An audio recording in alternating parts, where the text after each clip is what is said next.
before mag-start yung time. And then, so, nagbabari yung time allotted for each question. Depende sa difficulty ng question. Yeah. When light crosses the boundary of two different meters of angle from the normal to the surface, the beam of light is partially refracted at the boundary surface and partially reflected. However, when a certain angle of incidence is reached, the beam of light can no longer escape from the incident medium and is reflected back to the medium by the boundary surface. This phenomenon is called total internal reflection, which is the minimum angle of incidence where light rays can no longer escape the boundary surface. Again, when light crosses the boundary of two different media at an angle from the normal to the surface, the beam of light is partially refracted at the boundary surface and partially reflected. However, when a certain angle of incidence is reached, the beam of light can no longer escape from the incident medium. It is reflected back to the medium by the boundary surface.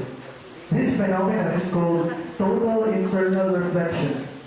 What is the minimum angle of incidence where light rays can no longer escape the boundary surface? For 10 seconds, go.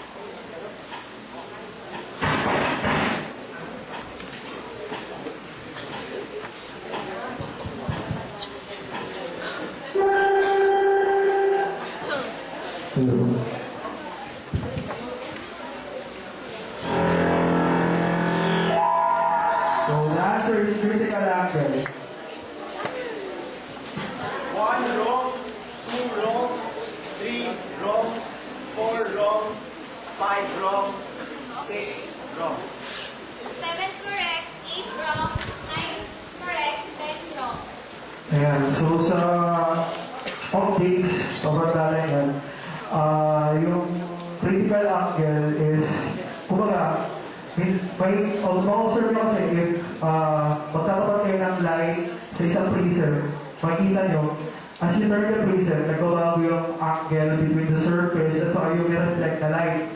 And then, magkakaroon ka ng angle doon.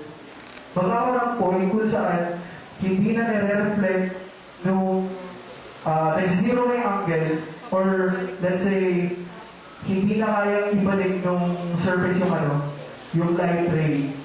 Medyo magulo ba? Pero ginawa na namin sa experiment. Observable siya sa experiment. Ayan. So, ang tawag dyan is critical angle. Ginagamit siya sa fiber optics for communications. So, pinapalitan namin yung, let's say, mga linya ng telepono, ganyan. Ginagamit nila yung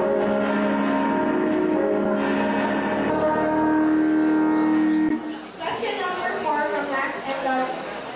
Car M and car N simultaneously left points O at 78 kilometers per hour and 106 kilometers per hour, respectively. Both cars travel at constant speeds along straight paths, 55 degrees north of east and 35 degrees south of east, respectively. Find the distance between the two cars when car M is 58.5 kilometers from point O. Again.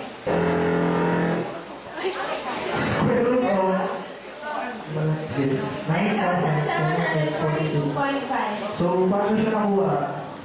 Gawa ka ng triangle. So, given ka na angles, diba? So, ang summation ng angles mo dito sa given, 90 degrees. Pag sinimple pa ito,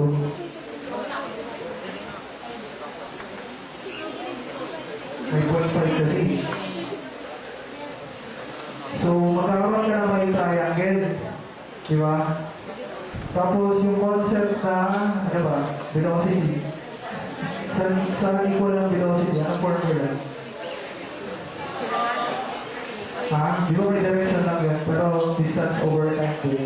So, yung 78 kph mo, kasama yung 58.5, papaikutin mo sila para makuha mo yung time. Diba? So, from there, madali na rin yun. Ayan. So, next question. 1.5R, 2R, and 3R respectively. How many rotations for gear P to complete 2 rotations. Again, given the figure, the radius of gear M is R, the radii of gears N, O, P are 1.5R, 2R, and 3R respectively. How many rotations will gear O make for gear P to complete 2 rotations? For 3 minutes. So, since hindi siya visible, ito yung gear N, O, and P. Again, gear M, N, O, P. So, okay na?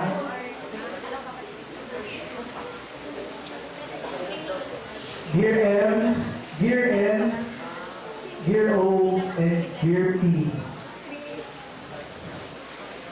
Yeah, so... For 3 minutes, go!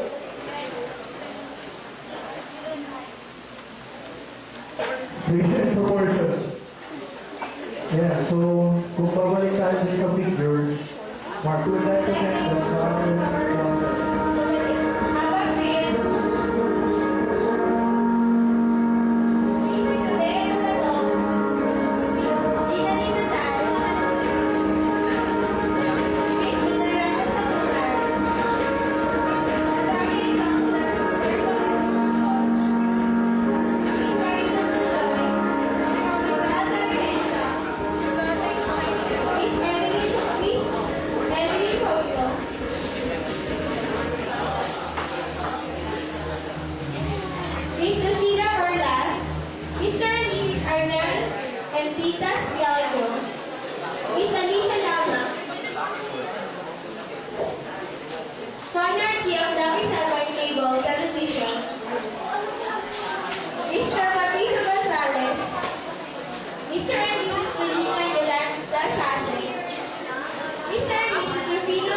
Let's hear more about it from... So, dalawa namin apps. Si J